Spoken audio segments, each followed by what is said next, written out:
ചോദ്യം: ഖബർ സിയാറത്തിന് യാത്ര ചെയ്യുന്നതിൻ്റെ വിധി. ഉത്തരം: സുന്നത്ത്. ചോദ്യം: മയ്യത്തിനെ കൊണ്ടുപോകുമ്പോൾ ദിക്ർ ചൊല്ലുന്നതിൻ്റെ വിധി. ഉത്തരം: സുന്നത്ത്. ചോദ്യം: ജനാസ കൊണ്ടുപോകുമ്പോൾ നാവ് കൊണ്ട് ഓർക്കണം എന്നെഴുതിയത് ആര്? ഉത്തരം: വഹാബികൾ. ചോദ്യം: നബി സല്ലല്ലാഹു അലൈഹി വസല്ലമയുടെ ഖബർ സിയാറത്ത് ചെയ്യുന്നതിൻ്റെ വിധി. ഉത്തരം: സുന്നത്ത്. ചോദ്യം: നബി സല്ലല്ലാഹു അലൈഹി വസല്ലം ഖബർ സിയാറത്ത് ചെയ്തിരുന്നോ?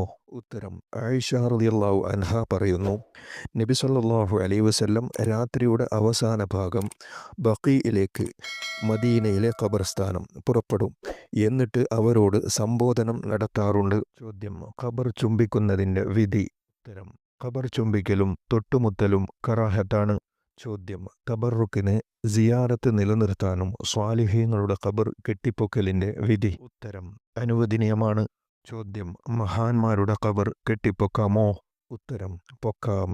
അൽ കഹഫ് സൂറത്തിലെ ഗുഹാവാസികളെക്കുറിച്ച് പറഞ്ഞെടുത്ത് ഇതിന് തെളിവുണ്ട്. ചോദ്യം: തൽഖീൻ ചൊല്ലുന്നതിൻ്റെ വിധി.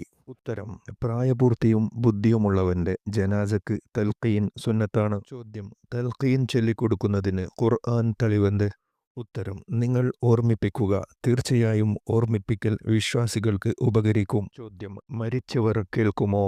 ഉത്തരം: നബി സല്ലല്ലാഹു അലൈഹി വസല്ലം പറയുന്നു, മനുഷ്യനെ ഖബറിൽ വെക്കപ്പെടുകയും ഒപ്പമുള്ളവർ തിരിച്ചു പോവുകയും ചെയ്താൽ അവരുടെ ചെരുപ്പിൻ്റെ ശബ്ദം അവർ കേൾക്കും. ചോദ്യം: ഖബറാളികൾക്ക് വേണ്ടി ഖുർആൻ പാരായണം ചെയ്യുന്നതും അതിൻ്റെ ശേഷം പ്രാർത്ഥിക്കുകയും ചെയ്യുന്നതിൻ്റെ വിധി എന്ത്? ഉത്തരം: സുന്നത്ത്. ചോദ്യം: മരിച്ചവർക്ക് വേണ്ടി നേർച്ചയാക്കാൻ പറ്റുമോ?